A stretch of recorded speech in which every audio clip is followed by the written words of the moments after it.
Au Tchad, le Conseil national de transition a ouvert le lundi 3 février 2025 sa première session ordinaire de l'année, marquant la fin du mandat des conseillers nationaux et le lancement d'une nouvelle législature. Présidée par le Dr Haroun Kabadi, en présence du Premier ministre Alamaï Alina, cette session vise à renforcer la transition démocratique et la cohésion sociale. L'arrivée de nouveaux députés est perçue comme une opportunité pour stabiliser les institutions et restaurer la confiance des citoyens.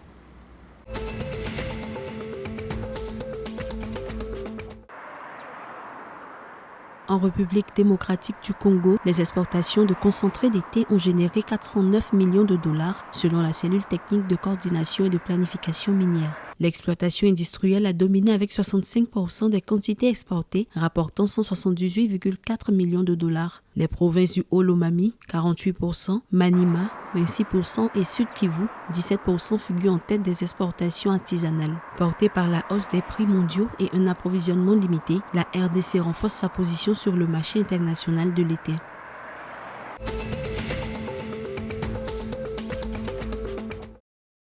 La Banque des États de l'Afrique centrale a entamé le 3 février 2025 un audit sur la suspension du concours de recrutement des agents d'encadrement supérieur en 2023. Mené par le cabinet RSM France, cet audit vise à garantir transparence et équité dans les futurs recrutements. Le rapport, attendu le 15 mars 2025, devra identifier les irrégularités et proposer des améliorations. 66 candidats admis espèrent un dénouement après des mois d'incertitude.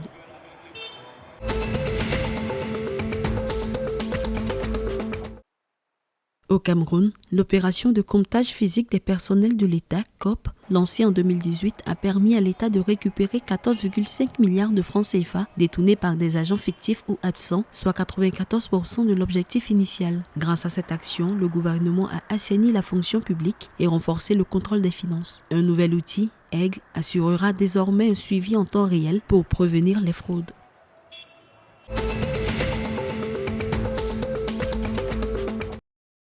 La Fédération gabonaise d'athlétisme prépare son avenir avec l'élection de son comité exécutif. Selon la fédération, les nouveaux membres de ce comité seront connus le 1er mars 2025 à l'issue d'une assemblée générale élective. 4 postes clés, dont celui de président, sont à pourvoir. Objectif, insuffler un renouveau et dynamiser la discipline à l'échelle nationale et internationale.